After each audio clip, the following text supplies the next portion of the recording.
Jaya Gopi Janaballabha Jaya Girivaradhari Jaya Girivaradhari Jaya Gopi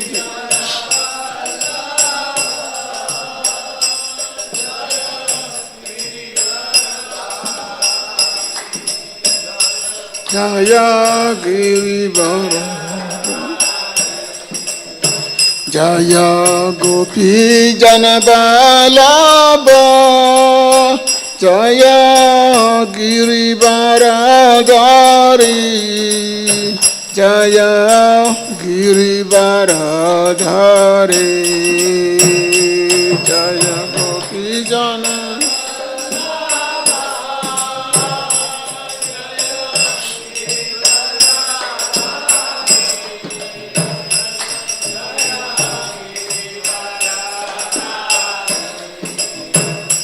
Jaya Yasodanandana Jaya Braja Janaranjana Jaya Braja Janaranjana Jaya Yasodanandana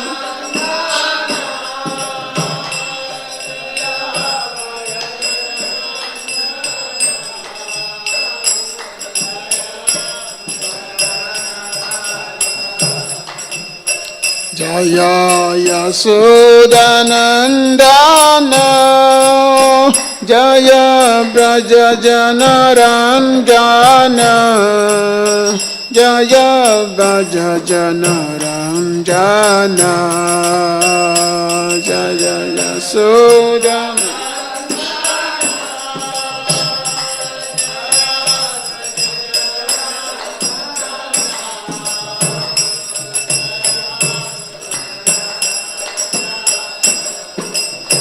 Jaya Yamuna Chiravanachari Jaya Kunja Bihari Jaya Yamuna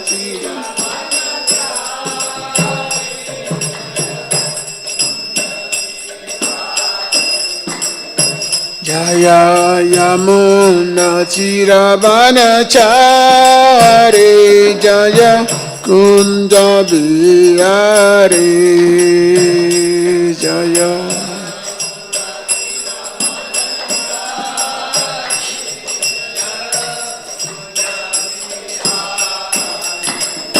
Jaya Radha Madhava Jaya Kunda Bihari Jaya Radha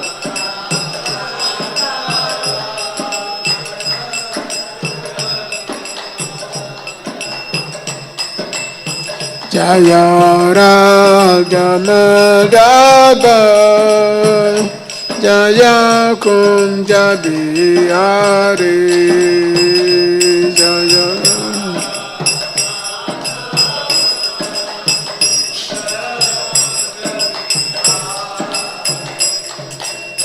Jaya Gopi Janaballabha Jaya Girivaradhari Jaya Girivaradhari Jaya Gopi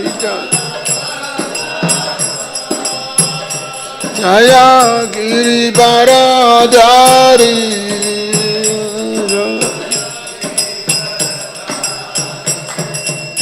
Jaya Gopi Janaballabha Jaya Girivaradhari Jaya Girivaradhari Jaya Gopi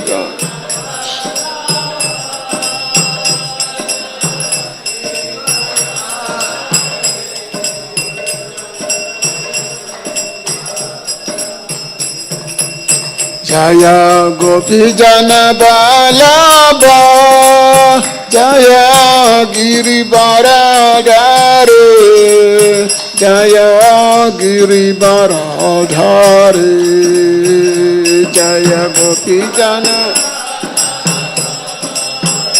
Jaya Girivaradhari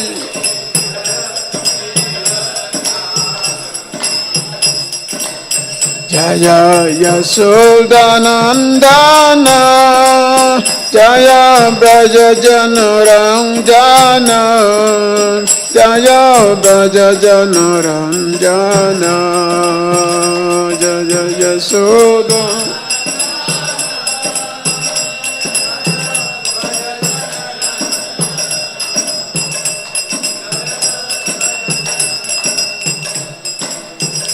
Jaya Yasodanandana Jaya Braja Janaranjana Jaya Braja Janaranjana Jaya Yasodanandana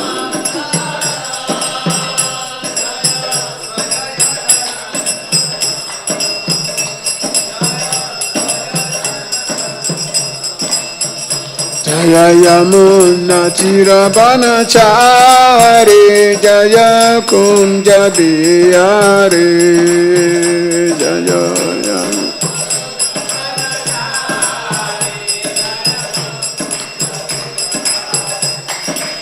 Jaya Yamuna Tiravanachari Jaya Kunja Bihari Jaya Yamuna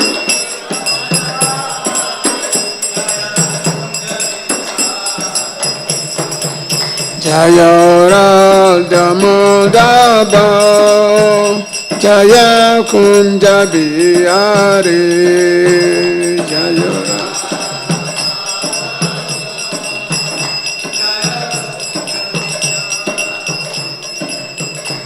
Hare Krishna Krishna Krishna Hare Hare Hare Rama Rama Rama Hare Hare Hare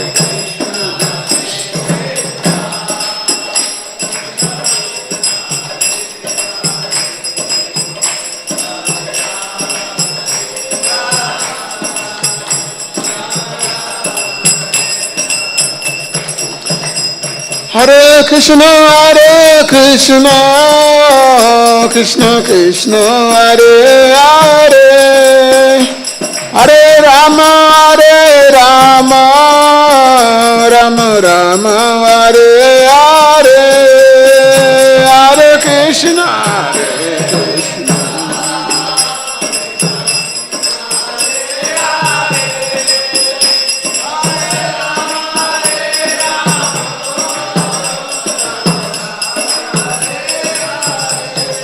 Jaya Prabhupada Jaya Prabhupada Jaya Prabhupada Jaya Prabhupada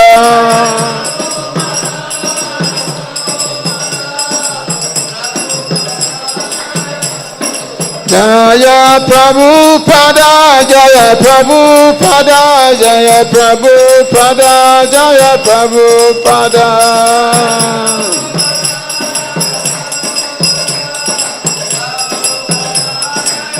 Nitai go Haribo Haribo Haribo Nitai go Haribo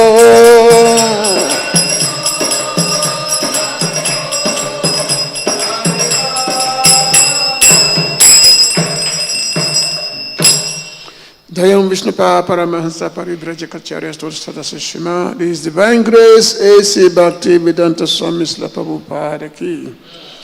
Jayam Vishnupa Paramahansa Paribrajacharya Stodhasthadasa Srimad. His Divine Grace Bhakti Siddhanta Saraswati Thakur Prabhupada Ki. Ananta Koti Vaishnava Vrinda Ki. His Confounder Acharya Srila Prabhupada Ki. Namacharya Srila Haridas Thakur Ki. Grantarashma Bhagavatam Ki. Samaveta Bhakta Vrinda Ki. Nitai Gopimanande. All glory to the assembled devotees. All glory to the assembled devotees. All glory to the assembled devotees. All glories to the lotus feet of Shri Guru Gauranga. हरे कृष्णा। आज हमारा सौभाग्य है कि आज हमारे बीच में ईश्वर प्रभु, जिनका जन्म नाइजीरिया अफ्रीका में हुआ। 1970 में जो पहले इस्कॉन अफ्रीका में उन्होंने ज्वाइन किया, उसके पश्चात प्रभुपाद जी की शिक्षाओं से प्रेरित होकर उन्होंने अपने आध्यात्मिक जीवन शुरुआत किया। अफ्रीका के अलग अलग जगह पर जाकर उन्होंने कृष्ण भावना का प्रचार करने के लिए बहुत प्रयास किया। इस तरह से जब वो गौरगुण महाराज, परम पूज्य गौरगुण महाराज से इंस्पिरेशन प्राप्त करके उन्होंने डिसीजन दिया कि वो भारत में आकर कृष्ण भावना का प्रचार करेंगे। इसके पश्चात ईश्वर प्रभु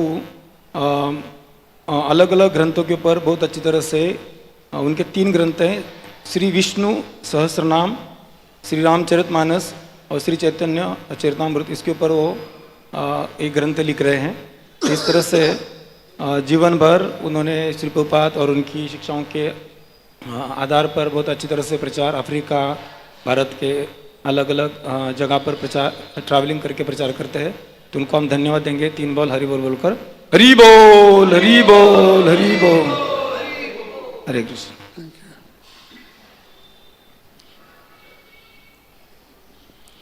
Narayana namaskritya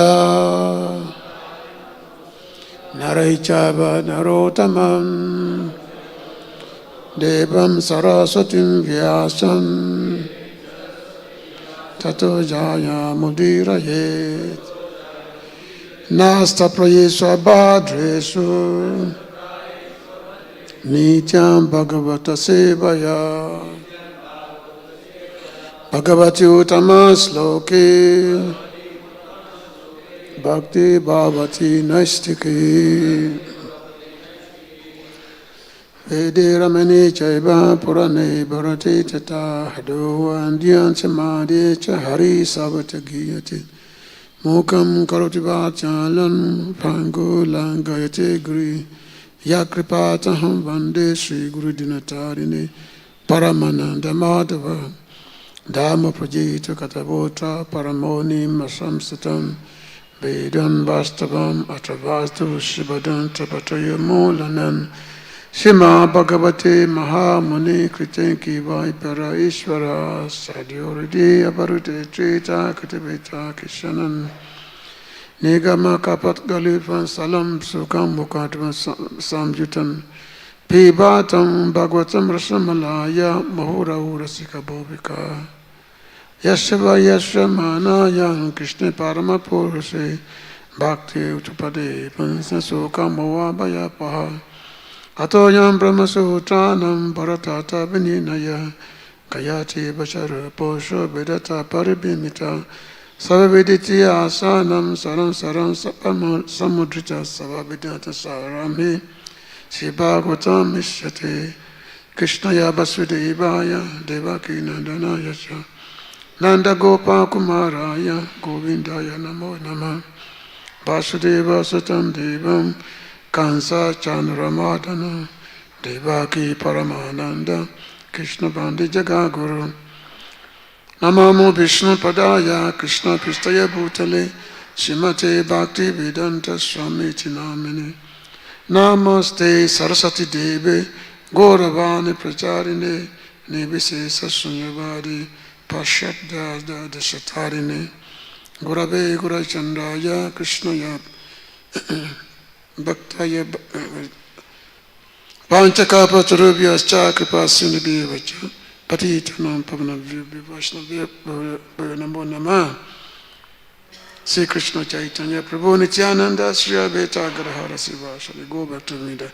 Hare Krishna, Krishna Krishna, Hare Hare, Hare Rama, Rama Rama, Hare Hare. So I thank everyone for being here this morning. And it's my pleasure to be here at the ISKCON Pune camp. This is camp, right? It's called camp? Okay. I was here before, a long time ago. Last time I was here was 29 years ago, 1996. I came through. I think they only have the backside that time. But this company has grown very nicely. Very beautiful temple at the Kondwa NBCC. Nice temple. So everybody know English, right? Or there's translation going on? Is it? Translation is going on? Huh? Translation is going. So somebody is doing. Somebody. Okay. So we are discussing the Srimad Bhagavatam. Srimad Bhagavatam, which is it's called Paramahansa Samhita, is the book which is the literature relished by all the Paramahansas.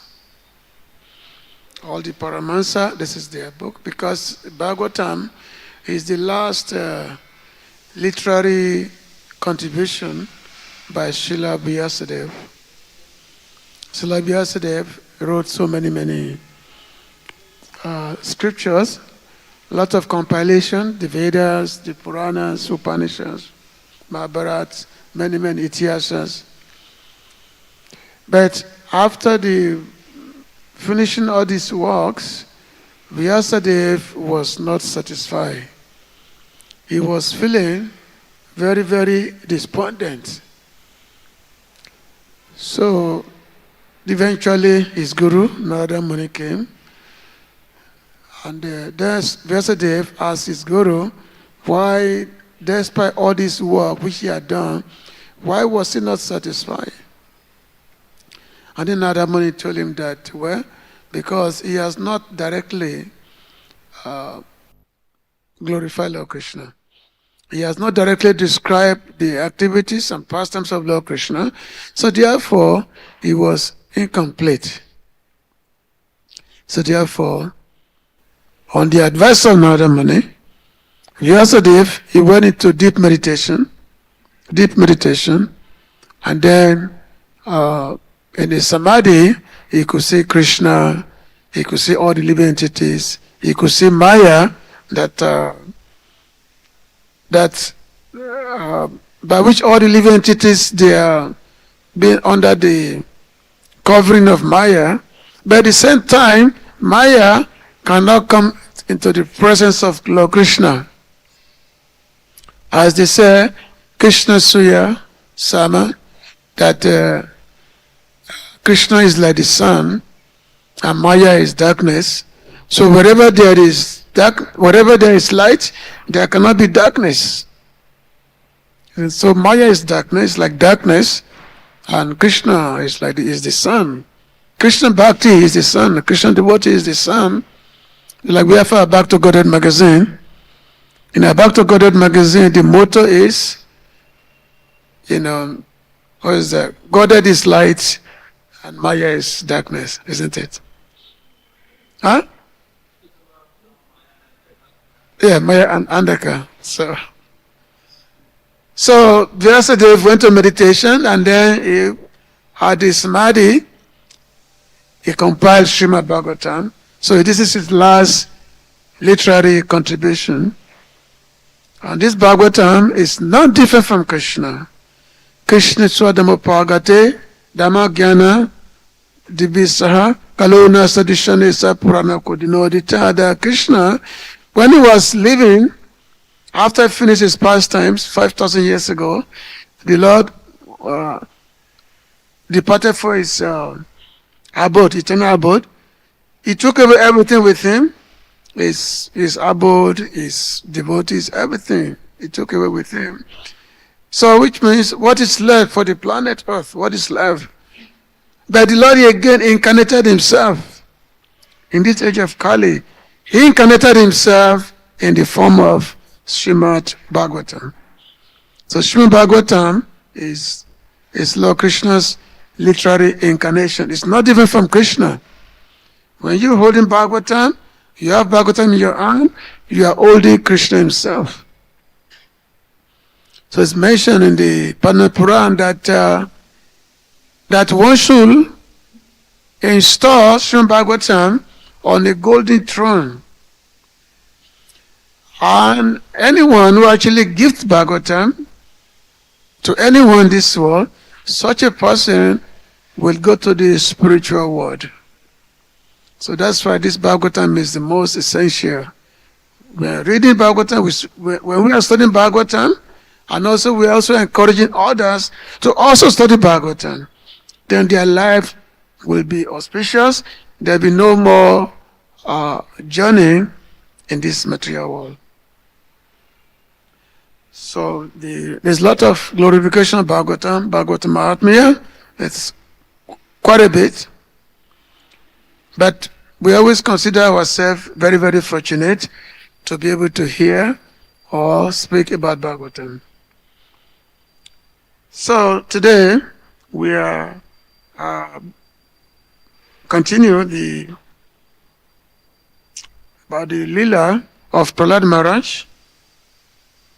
Prahlad Maharaj, who was the son of Hiranyakashipu. So Hiranyakashipu was the greatest demon, and Prahlad Maharaj was the greatest devotee.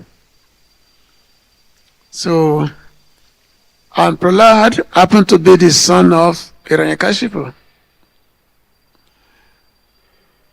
So it's very, very interesting Leela. Just a little bit of a background that when Hiranyakashipu, great demon, he had terrorized the entire universe. He chased the demigods out of their kingdom. He chased them away. He became the greatest demon. Even demigods, they cannot even look towards him. They became afraid of him. So when one time, when Hiranyakashipu, he decided to perform a great austerity so that he can become immortal, he can become deathless. So he went to the forest and was performing that very great austerity. Now when he was gone, the demigods, they saw it as a chance because they knew that his wife was pregnant with a child. His wife was pregnant with a child, Kayadu. So the demigod, they decided to kidnap his wife, and they actually wanted to kill the child inside the womb. Because the demigod, they reasoned that if this demon, the Hiranyakashipu, is so powerful, so fearsome, so his child will be much more dangerous than he. So the demigods, when Hiranyakashipu was gone, so they kidnapped his wife. And as they were taking her to their place. So Narada Muni met the demigods. And then Narada Muni asked them, what are they doing? What are you doing with this woman? Why are you taking her away? So the demigod explains that, well, she's pregnant with the son with the child of Hiranyakashipu. So we cannot allow her to give birth to this baby, to this child. So Narada Muni said, well, you are making a big mistake. Because within our womb is a great devotee of Lord Narayan. Great devotee, Param Bhakta, within her womb. So even if you try to kill him, he will not. Because a devotee is deathless, basically. Even if you try to kill him, he will not, because he's always under the protection of the Lord. So therefore, you should release her to me, and then I will do the needful. So then Narada Muni, he took Kayadu, the wife of Hiranyakashipu, he took her to his ashram, and then she was in the ashram actually for many years. And then while in the ashram Narada Muni, so Narada Muni was giving instruction, Bhagavat instruction, Bhakti. But the person who was hearing this instruction was Prahlad inside the womb of his mother.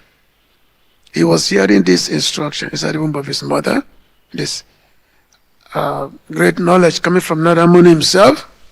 So while within the womb of his mother, Prahlad, he got the mercy of Narada Muni. So which means to receive spiritual knowledge, there can be no impediments, especially when there is a qualified guru. And then Prahlad, so he became a great devotee. He became a great devotee of the Lord. Now, to cut his story short, when Prahlad, when he was a child of 5-year-old, his father has sent him to the Gurukul.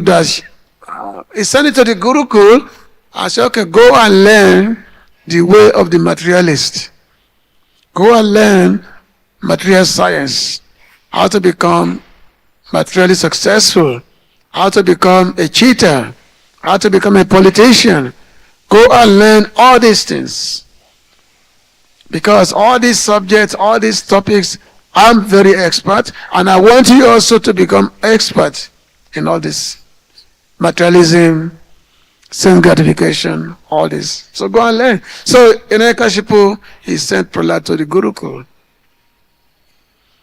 And the Gurukul, the son, Sanda and Amaka, who are the two sons of Sukracharya, so they were teaching Prahlad Maharaj. But Prahlad was only sitting there only, but Prahlad, he already went to a Gurukul, a real Gurukul, which is a Gurukul of Narada Muni. And he was in this Gurukul while he was in the womb of his mother, and he had learned this science. And by learning this science, he became great devotees. So, which means whatever his guru was teaching him is of no value. Because guru, they are only simply teaching him about, how to cheat, how to enjoy yourself, how to be merry, and all that. That's what they were teaching him. But this was no value of Prahlad, because he was already a great devotee of the Lord. A devotee of the Lord, they have no inclination whatsoever about materialistic sense enjoyment. They have no inclination. So, just like when Prahlad, when his father asked him that, my dear son, what have you learned in the school? Tell me. I want to know, I want to hear from you. What you've learned in the school? So Hiranyakashipu, then Prahlad said, this is what I've learned in the real Gurukul. Chant Hare Krishna Parato Satoba. That is at the lab. We were reading one verse yesterday. Chant Hare Krishna Parato Satoba. That for those who have made a strong determination for sense gratification, nothing about Krishna can enter their heart. I think one of the verse whereby Prahlad said, he said, Tasadimanya Ashad Sabade, what's that?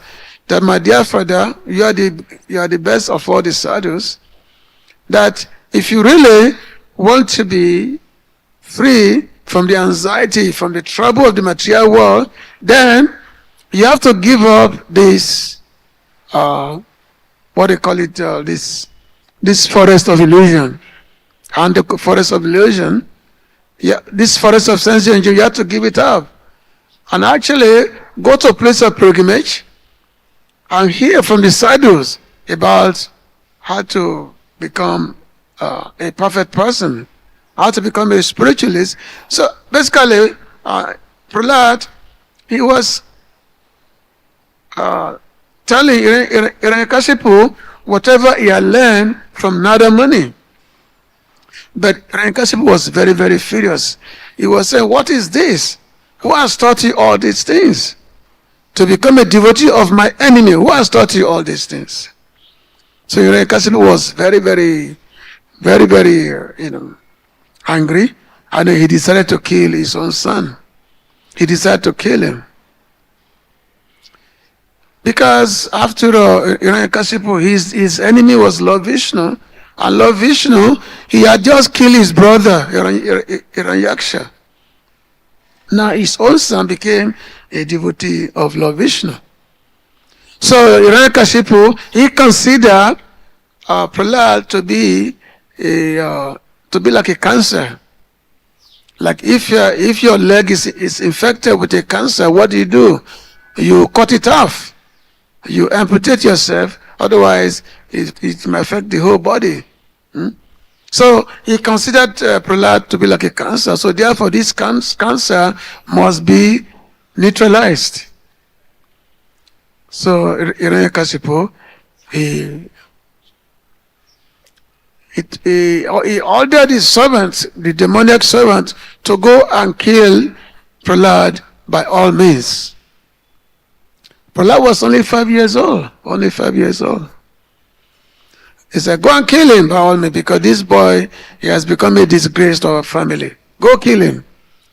So it demands the very fearsome features. So they took this boy, Prahlad, and they tried to kill him so many ways. They tried to use their spears to stab him, to prick him so many ways. They threw him from the mountains down. They put him in the snake pit, whereby there are many, many venomous serpents to kill him. They put him in the boiling oil, give him poison. Still, Prahlad could not be killed. They used thousands of different ways to kill Prahlad. They could not kill him, because Prahlad was always meditating on the Lord. They could not kill Prahlad. They couldn't. So devotees, they're always under the protection of the Lord. Like Lord Krishna said in the Bhagavad Gita, Kuntuya Prajanihi Name Bhakta Panashati, that my devotee will never perish. This is Krishna's own promise. My devotee will never perish. And we have so many, many stories like that in the Puranas to testify that. So Prahlad was a their example, was always under the protection. So now, after Hiranyakashipu saw that Prahlad was unable to be killed, then he again sent him back to the Gurukul, that his teacher had to try to teach him something. So back in the Gurukul, and while the teachers, after they finished their teaching, so they went away to have their lunch. So the Prahlad's schoolmates, so they all gathered together. They're all children of the same age. So let us read this text number 54. 54, right? Text number 54 of this. We are in the 7th canto, chapter 5, text 54. Yada chaya paravrito griya mediya kamasu baya shabala kaistatra sopahuta kitakshanai. Yada chaya paravrito griya mediya kamasu Vayasya bala kristatra Supahuta kitakshanai.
Ladies?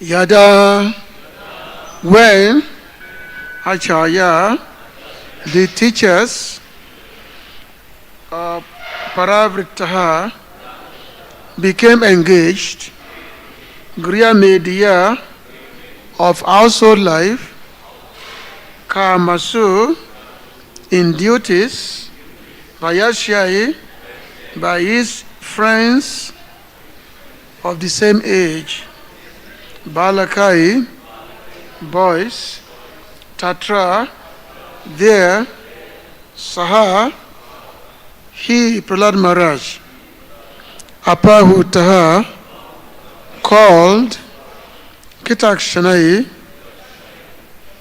obtaining an opportune moment. Translation and purport by His Divine Grace, A.C. Bhaktivedanta Swami Prabhupada, Srila Prabhupada Ki. When the teachers went home to attend to their household affairs, the students of the same age as Prahlad Maharaj would call him to take the opportunity of leisure hours for play. Purport. In tiffin hours, the hours when the teachers were absent from the classroom, the teachers called Prahlad Maharaj, wanting to play with him. As will be seen from the following verses, however, Prahlad Maharaj was not very much interested in playing. Instead, he wanted to utilize every moment for advancing in Krishna consciousness. Therefore, as indicated in this verse by the word Kitakshanai, at the opportune moment when it was possible to preach about Krishna consciousness, Prahlad Maharaj used the time as follows.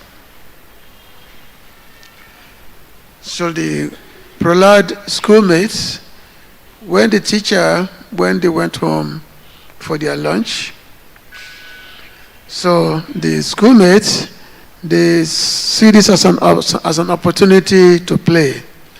So they call upon Prahlad that let us have some fun, let us play, That is normal. The children, they go to school, and then when the teachers is not there, then it's time to play, especially very young kids, 5-year-old. Balakai, balas. So the 5-year-old children, they only know about playing only. They only know about play. That's what they know. That's what describes childhood, Krida means to play. So, the children, they've called Prahlad to let us go and play. But Prahlad was not that interested in playing. Because Prahlad, he understood the value of human life. As in the next chapter, we're going to hear the teachings of Prahlad Maharaj to his schoolmates in the next chapter. As they say, human life is very, very rarely obtained. Dulaba manava jama. Very, very rarely obtained. Manusha jamana paya Radha Krishna na bhajiya. Nautam Das Thakur was praying that, oh my dear Lord, I've attained this human form of life, but I didn't worship you. Radha Krishna na bhajiya janaya shunaya bisaka. You know that, this is just, I'm just like someone who has knowingly drank poison. The knowingly drink poison because the Sometimes, let's say you are giving poison and you don't know about it, you know. So, it's not your fault. You take poison, maybe you may get sick or whatever. But actually, when you actually know something is a poison, and yet you knowingly you drink it. So which means you are a very unfortunate person. So the human form of life is like that because we are misusing our human form of life. The human form of life is meant to do Krishna bhajan. But we say, oh, no, Krishna bhajan, I want to enjoy myself. I want to have a good time. Especially when we are very, very young. So we just want to play and have a good time, have merry, So what is this Krishna bhakti, to be a devotee, live in Hare Krishna temple, live in brahmachari ashram, wake up early in the morning and be suffering? So what is that? Enjoy yourself, have a good time. If you have some money, go to the club and drink and be merry. Why you have to do this? So this is drinking poison, The purpose of human life is for God realization. The purpose of human life is to do Krishna bhajan. There's not a purpose. So in the next chapter, Bhagavad Prahlad is going to be explaining to his children, Komara Acharya Pragyan, Dhamma Bhagavata, that right from the childhood, you should understand Bhagavan, God, right from the childhood. Right from the childhood, you should understand the science of God. Because that's what the human form of life is meant for. After all, we have been in this material world for millions and millions and millions of lifetime. In so many species, there are 8.4 million species of life by which we have gone through. Jalajal Nabalakshanam, started from the aquatic, 900,000 life. Jalajal Nabalakshana, then it come all the way from aquatic to plant, to insects, to reptiles, then animals, and then ultimately the human form. We have gone through so which means, and every experience of life of this material world, in every space of life, we've had that. We've had all the experience of eating, sleeping, mating, and defending. In every human form of life. Every form of life, every species, we've gone through all that, we've experienced it. But none of these experiences have given us any form of satisfaction. No, none of them have given steps. Again, you take birth, then you have to go through the transformation from childhood to boyhood, to youth, then to old age, and then eventually die. Again, another repetition like that. So this samsara is been going on for millions and millions and millions of lifetime. So it's mentioned that we want to attain the human form of life and become very fortunate. Then you meet a spiritual personality. And that person can plant the seed of Krishna consciousness in you. So, Manusa Jamana Paya, Radha Krishna Nabhajiya, Jana Yashu Naya Bishaka. That having attained this human form of life, and one has not do Krishna bhajan, one has not performed the worship of Radha Krishna, which is the main purpose of human form of life, then one is simply knowingly drinking poison. In all the Vedic scriptures, it says, Asatoma Jyoti Gamaya. All the Vedic scriptures says that. Asatoma Jyoti Gamaya. That's what the Vedic scripture is calling. That stop darkness. Materialistic existence is darkness. Stop it. Asatoma, which you no more. Stop it. Jyoti Gamaya, come to light. Come to light. What is light? Krishna constant. Your real self, understanding who you are. Who are you? Who Who are you? What is the connection you have with the Supreme Lord? Sambandha, Abhideya, Prayojana. This is Vaishnava theology of Sambandha, Abhideya, Prayojana, that you know, who am I? Sambandha. Understand that connection you have with the Lord. When Sanatana Goswami, when he met Sri Chaitanya Prabhu in Varanasi, so Sanatana Goswami, he was a very, very highly learned person. He was very learned, very highly learned. And that's why he was the prime minister of the kingdom of King Hussein Shah. Very expert, very learned person. But after hearing the news of Sri Chaitanya Prabhu, so he decided to give it up and to go and be with Chaitanya Prabhu. So after he was able to give up his position, after he was able to run away from the post, from the service of the king of Bengal at that time, so Sanatana Goswami, he came to Varanasi, where he met Chaitanya Prabhu. So he was telling the Lord that, my dear Lord, people, they praise me because of my knowledge, know so many things, know so many languages, knowledge about politics.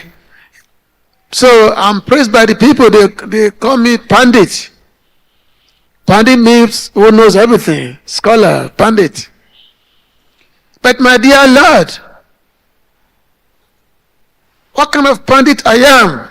I don't know myself. Kayami, who am I? Who am I? I don't know myself. So if I don't know myself, what kind of Pandit is that? If you don't know who you are. You can't say that, oh, I am so and so, I come from this Gotra, or this family, this one, that one, I'm Chaturvedi, Dvivedi, whatever. That is not your identity. If you identify yourself with any materialistic designation, that is ignorance actually. It's not really knowledge. So the Sanatana Goswami was asking Chaitanya Prabhu that, what kind of Pandit I am when I don't even know myself? So therefore, my dear Lord, please tell me who I am. Amen. Please tell me who I am. So Mahaprabhu replied, Jivera Swarup or Krishna Nityadas, that the real identity of a jiva is that he's an eternal servant of Krishna. But because it's part of because the jiva is part of Tatastha Shakti, because jiva is coming from Tatastha Shakti, the marginal potency of the Lord. And the marginal potency of the Lord, which is the jiva, he has a choice of either look towards the spiritual world and be the Lord's servant, or have a choice to look towards the material world and try to be so-called enjoyer. He had that choice. The choice is given to the jiva, to the living entities. So when the jivas, who is a product of marginal potency, Tatastha Shakti, largely they choose the material world.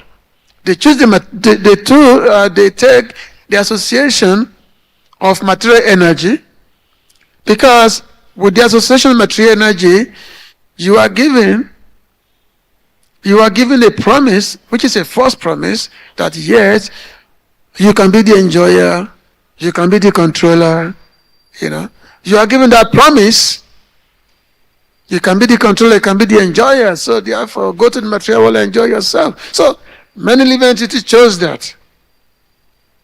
So therefore, the living entities in the material world, but the moment you're in the material world, Maya captures you. Maya captures you. She puts you under her arm, like this. Once she captures you, you can't go nowhere. And then she makes you, and then she covers you, Maya covers you, And they make you thinking that, oh, I can enjoy. And then you have to be struggling life after life after life. Struggling for existence. Ahastanam, sahastanam, apadanam, chatuspadam, tatam, was the Tata Mahatan Jivan. It was a Jiva, Jivosa Jivanam, whereby the living entity have to struggle for existence, whereby sometimes those who are strong, they dominate those who are weak. Jiva, Jivosa Jiva, that's the material world. Everyone is living on the expense of other living entities. That's just like so-called rich persons. You become rich because you're very good, you're expert in how to cheat others. You're a good cheater, how to exploit other living entities, so you become rich. That's all. That's nature, and this is going on life after life. For example, you're expert in exploiting now, and then your next life, somebody will also exploit you.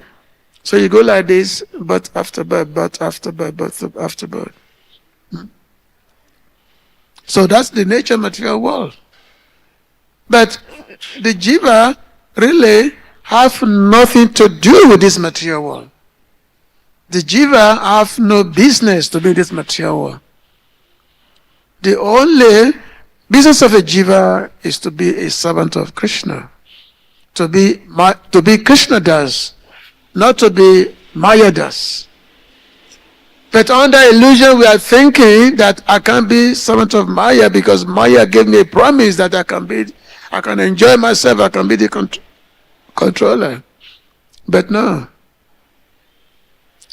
So Mahaprabhu, Chaitanya Mahaprabhu, so he gave the knowledge of relationship to Sanatana Goswami that yes, the jiva is the eternal servant of Krishna.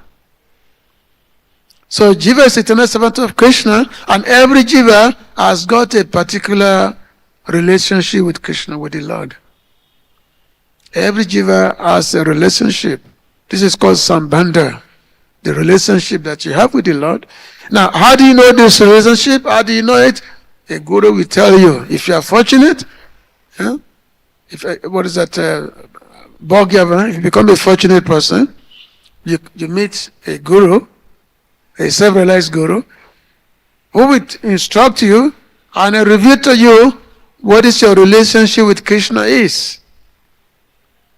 He reveals to you what is your relationship with Krishna, and then once you know that relationship, now how to develop that relationship. This is called abhidaya. Abhidaya means bhakti. That's the process of bhakti, whereby you engage in bhakti, cultivation of devotional service, under the expert guidance of a spiritual master. And then as it goes on, and then that bhakti begins from the beginning stage, and then it goes on, become more and more intense. It's compared to bhakti lata. Bhakti lata means the seed, the plant of devotional service.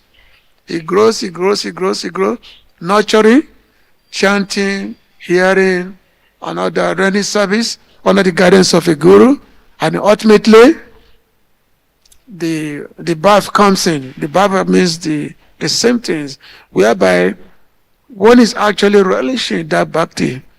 The reciprocation start coming in, and then there's some changes in the body that also comes in. And then eventually one develop love for God. So all this process is there. So Prahlad is going to be, explain this, the process of utilizing human form of life to his friends. Now, another thing is that Prahlad was 5 years old, a child, and his friends, they also of the same age, Vyas. Now, what is the nature of a child? The nature of a child. The nature means simple. A child is very simple, isn't it? The they can never hide anything. The child, they are very, very simple in their dealing. They are not devious. You tell a child something, it's going to repeat the same thing to another person. Because they have no They are very simple, the child. So Mahaprabhu Mahaprabhu hear Bhagavatam, Chaitanya Mahaprabhu, and whenever he hear Bhagavatam, he loved to hear the pastimes of Dhruva Maharaj and Prahlad Maharaj. These are the two pastimes in Bhagavatam that Chaitanya Mahaprabhu loved to hear. We don't think that, Mahaprabhu want to hear the 10 canto, Ras Leela. No. He loved to hear these topics of these two persons, these two children, Dhruva Maharaj and Prahlad Maharaj, because they were both child, 5-year-old. So now, why is that? Because the characteristics of a child is simplicity. That's the simplicity. So for one to practice bhakti, one has to be simple. A bhakti has to be simple. You cannot be crooked, because opposite of simplicity is crookedness, kapatya. You have saralata and then you have kapatya. Simplicity and crookedness. When we are children, we are very, very simple, and then when we get old, we become crooked. We become devious. That's the reality. We are always full of lying, When we are old, when we grow up. As a child, we are very, very simple. So a devotee cannot be crooked. A devotee has to be very, very simple. So that's why a devotee really have nothing to hide. A devotee, because his heart is very pure, his heart is very, very simple. So a devotee have nothing to conceal. He cannot conceal anything. And that's why devotees are always happy, because they have nothing to conceal. Their heart is very simple. Their heart is very, very pure. They are as simple as a child. So, and that is the real meaning of why the Lord loves to hear about the characteristics of these two personalities, Prahlad Maharaj and Dhruva Maharaj. So we have to be like that. We have to be like children. We have to be simple. And the more we practice bhakti in the simplistic manner, we don't have to be crooked, the more we will actually get the result of rendering bhakti. When we are told to chant, we don't question it. When the Guru says you chant this name of the Lord, and then you will develop love for Krishna. But if we start questioning it, that why this chanting? Why can't I chant some other names? Why just Krishna's name? So, because of that, how can you really make any advancement? You cannot make any advancement. So devotees who have made strong determination, Dhruva means determination, who have made strong determination to pursue the path of Krishna consciousness and to attain the success. So they become like a child, they become very simple, they become simplicity. Whatever they hear from the Guru, that yes, this is for my life, this is the life nectar, whatever they hear. So, just like we have many personalities like the Kumaras, the four Kumaras, they maintain this simplicity, the four Kumaras. That's why they always remain 5-year-old boy, even though they are the oldest personalities, but they always maintain 5-year-old. So that's why they are called Kumaras, because they are 5-year-old. They maintain this form always. Because they want to show the reality is that that simplicity is there. So his friends, Prahlad's friends, they wanted to ask him to go, let us go and play. But, as we're going to read the next verse, and also next, the Prahlad was not interested in such play. So Prahlad now is going to take the opportunity to give enlightenment to his schoolmate. He's going to give the opportunity to enlighten them. So thank you very much for listening. If there is any question, you can please go ahead. If there's any question, we have. Yeah.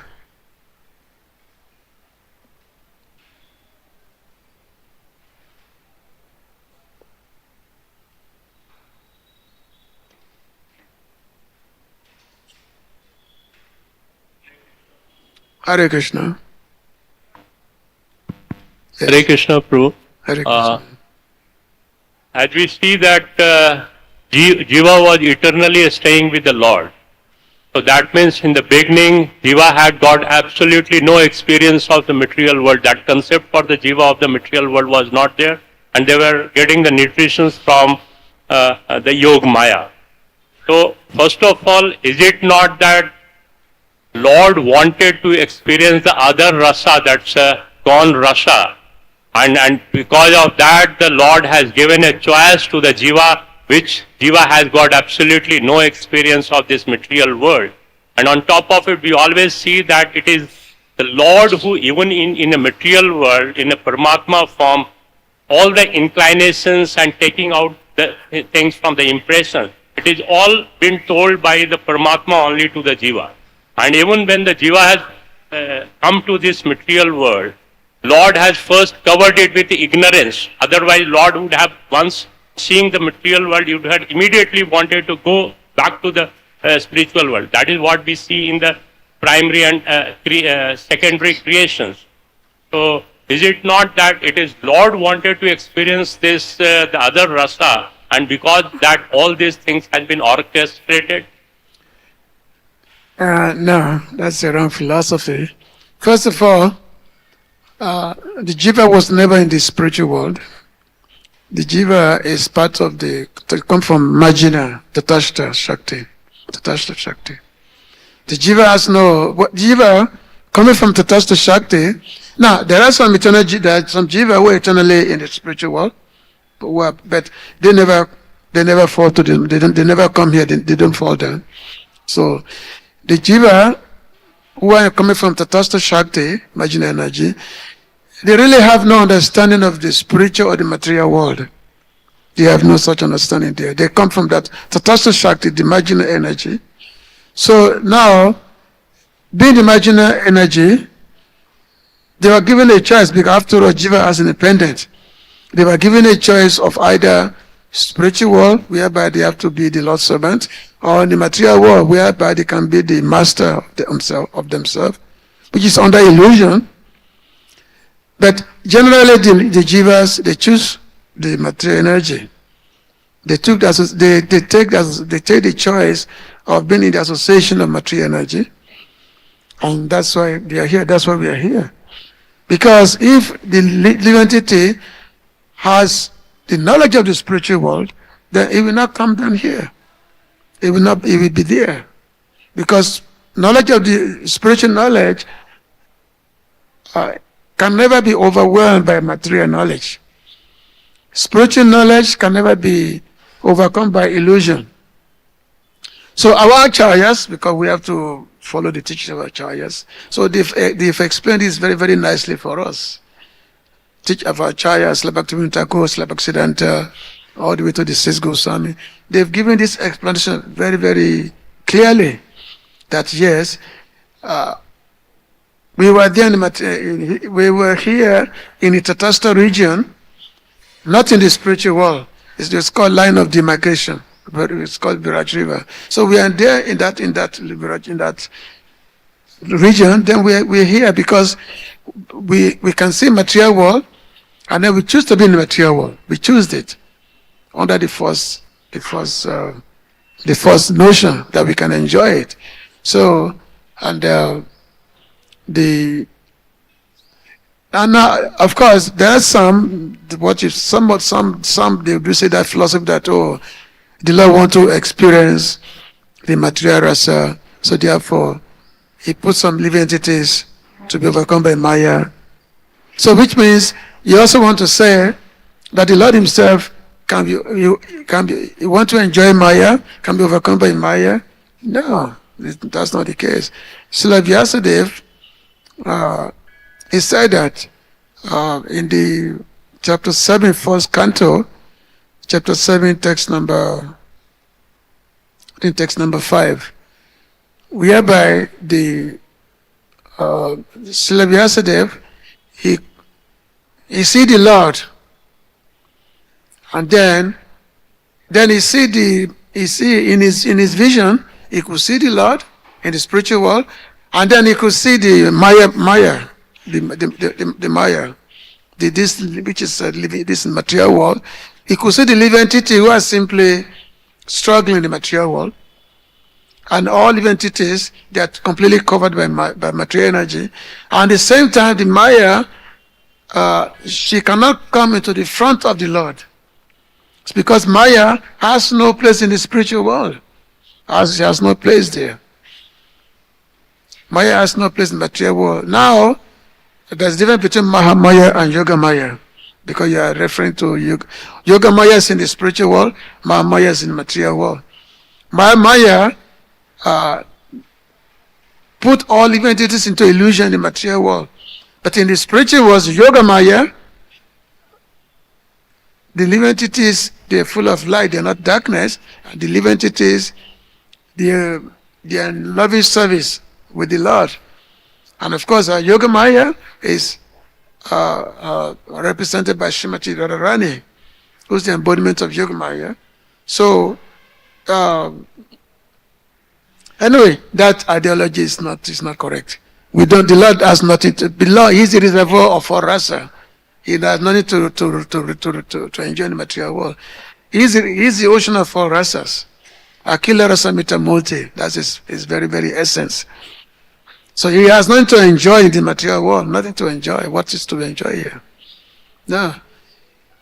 The living entity who have come here, but because of his compassion, nature, from time to time he incarnates himself and display pastimes, so that the living entities who are here, they can see those pastimes, and then by seeing those pastimes, hearing those pastimes, then they can go back to the spiritual world. They can understand their relationship with God, with Krishna. Do you agree with me or you don't? Not really, because I find quite a few of contradictions. First of all, we said that it's a marginal energy. Yeah. A start. Now we say that Lord is eternal and so is the Jiva is eternal. Yeah, so what's the eternal? starting point is not there. Secondly, No, when because we say that, when we say there's anadi, by the anadi, there's the word anadi means beginningless. The limit is eternal. The Lord is of course is always eternal. Nitya nitya chetana chetana anam. This is there in the Upanishad. Nitya nitya chetana anam. Eternality of the Lord is there. So the limit is also eternal because the lost energy is eternal energy. Now the time when the living entities was generated from the lost marginal energy, potency, that time is called anadi. It's beginningless time. So we cannot really determine from when the living entities have been generated from the Lord. Because continuously, so our Acharya describe it to be beginningless. They use the term anadi for it. So it's just like some jivas, who are coming from the marginal potency. Some jivas choose to be in the spiritual world, while some jivas choose to be in the material world. Those who choose to be in the spiritual world, those are liberated persons.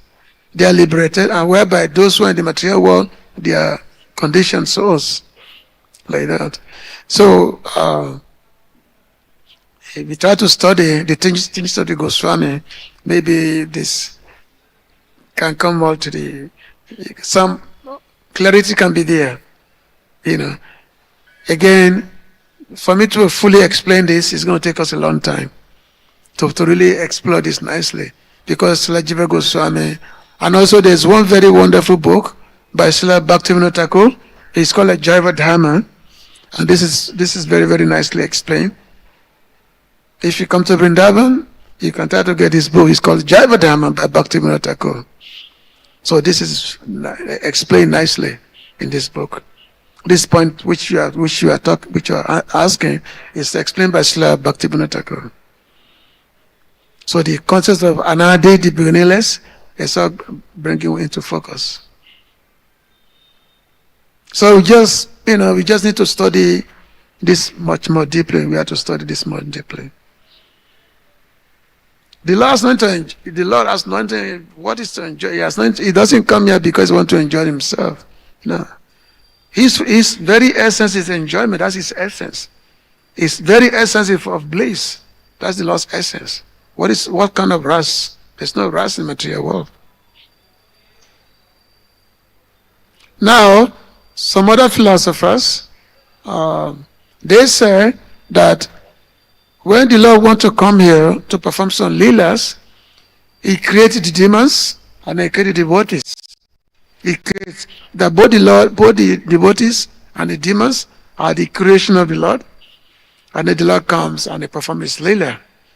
Because after, just like Hiranyakashipu, Hiranyaksha, they were previously devotee in the spiritual world, and then they wanted to, because they knew that the Lord has desire to fight. The Lord wants to fight. Or in the spiritual world, Lord Narayana, but in the spiritual world, everyone is a devotee. Who's to fight the Lord? Nobody wants to fight Him. Everybody is serving the Lord. But these two devotees, Jan and Vijay, they knew the Lord has the desire to fight. So they prayed to the Lord, our dear Lord, please allow us to fulfill this desire of yours that you want to fight. Allow us to fulfill this desire. Let us serve you this way. So the Lord heard their prayer. So when the Lord heard their prayers, and then you have the situation when Lakshmi Devi, she was getting back to the spiritual world, and then Jan Vijay, they tried to check her that, where are you going? So Lakshmi Devi, she was not happy with the Jan Vijay. And then when the Kumaras came, who were previously Brahmavadis, impersonalists, so they came, they wanted to see the Lord to the spiritual world. They were prevented from entering the spiritual world. They were prevented from entering. So the Kumaras, they became unhappy. They became angry. They said, "Oh, here, this place, how can you see the duality? There's not supposed to be duality here. So therefore, we cause you to go to the material world. We cause you to go to the material world."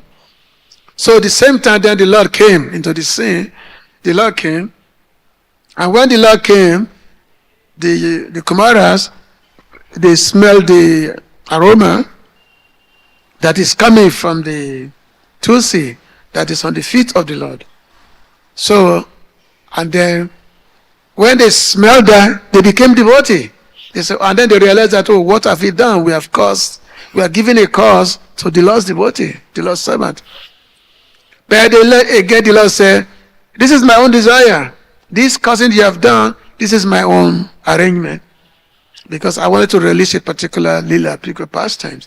So therefore, then He told Jan Vijay that you can go to the material world 10 times as a devotee, or 3 times as a demon. Which will you do? 3 times. Either 10 times, 10 lifetime as a devotee, or 3 lifetime as a demon. Make a choice. So because the Jan Vijay, they don't want to stay too long in the material world. It is, oh, dear Lord, we will choose, we become demon. We're going to become demon so that we can fight with you, because the Lord wanted to relish a particular leader. So therefore, we have Hiranyakashipu, Hiranyaksha, then Ravan Kumbhakan, and Shishupal and Dantabakra. So they come as 3 lifetime as demons, and then they fought with the Lord. They fulfilled the Lord's desire to fight. You know. So when the Lord wants to do something, He only uses it with His own devotees only. So this, I think Balabhacharya, the Pustimat, their philosophy is that the Lord, He created demons, He also created devotees, and then He relishes His particular, then He performs His pastimes that way. Okay, I think our time is going, so thank you very much.